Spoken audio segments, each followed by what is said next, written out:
do. It keeps the food industry free of responsibility, and it's one of the most unfortunate narratives that we have. And then we get this whole body positive movement, and I think it's important for people to feel good about themselves. Yes. But the whole idea of healthy at any weight, there are some for sure that are healthy when they're a bigger size. But the truth is, when you look at the biology of it, only 6.8% of Americans are metabolically healthy. Meaning that means do they have normal blood sugar, cholesterol, blood pressure, they're not overweight, they don't have heart disease. Like that's 6.8% of us. That means 93% of us are somewhere in the spectrum from normal to pre-diabetes, to diabetes. And what you're here to say is it's not your fault, because the way that food is manufactured, it is addictive. Yeah. And it is screwing up your body chemistry, and it is causing like a whole litany of things that you aren't even thinking that my diet and the way that processed food is getting metabolized is causing this inflammation that makes my brain not work right, that impacts focus and energy and mood and sleep and all of these things. And all of your work points to the fact that one of the places that all of us can start is by just doing an experiment for 10 days where you stop the dairy, stop the gluten, stop the sugar, and you eat a colorful meal of whole foods and vegetables. 3/4 of the plate is vegetables and have a protein. There is your homework for 10 days, and report back, everybody, because you've seen over and over and over again that in that small of a window, people have remarkable results. Yeah, I mean that's the key. Is if people go, this is a long slog and it'll take me a year, you're not going to want to do it. But if you for a short time reset, it's like when your computer's just going and some program's hung up and that crazy rainbow ball that you want to kill is spinning around. You just restart your computer and then it suddenly works. So this is like the restart, and has enormous benefits because for the first time people understand what they're doing impacts how they feel. Yeah, I almost feel like this is like an oil change. We got to get that nasty ass oil out there and glug, glug, glug, glug, glug, get your gut working right.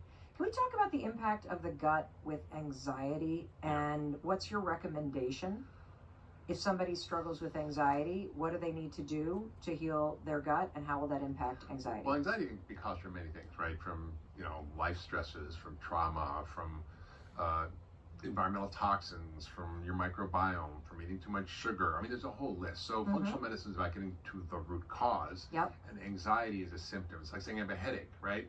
Well, did someone hit you in the head with a hammer? Do you have a migraine? Are you eating gluten? Did you not sleep enough? Did you have a hangover? Do you have brain tumor? You have an aneurysm? Like, why do you have a headache? Right. So anxiety is just like saying I have a headache, or depression is like saying I have a headache. Okay. It doesn't mean anything other than what your symptoms are.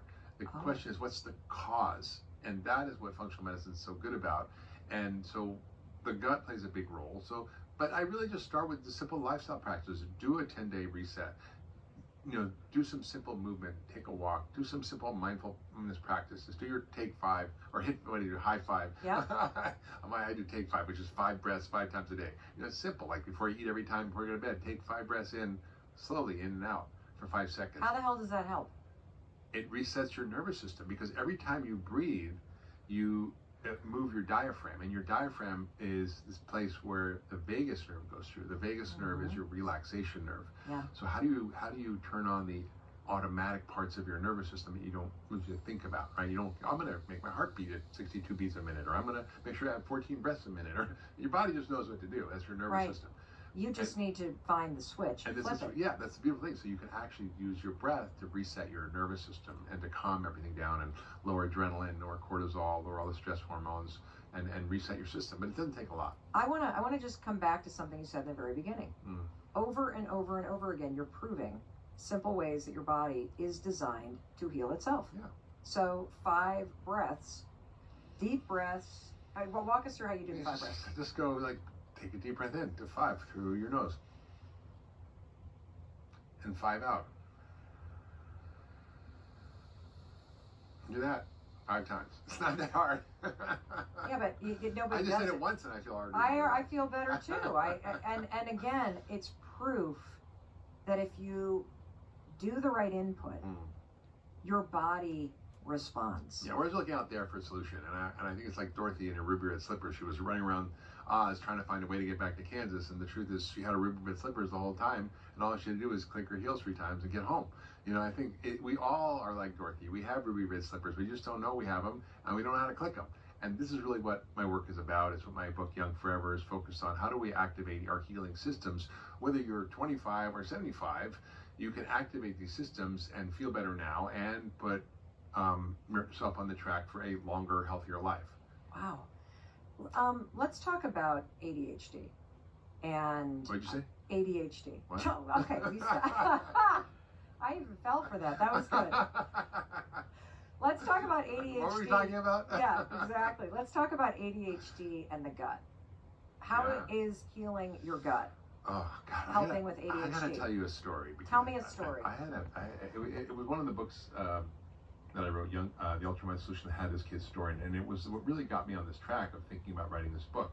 It was a 12-year-old kid who had severe ADHD when he was younger. It was kindergarten on Adderall, and kicked out of kindergarten. I mean, who gets kicked out of kindergarten? Wow. And just struggling.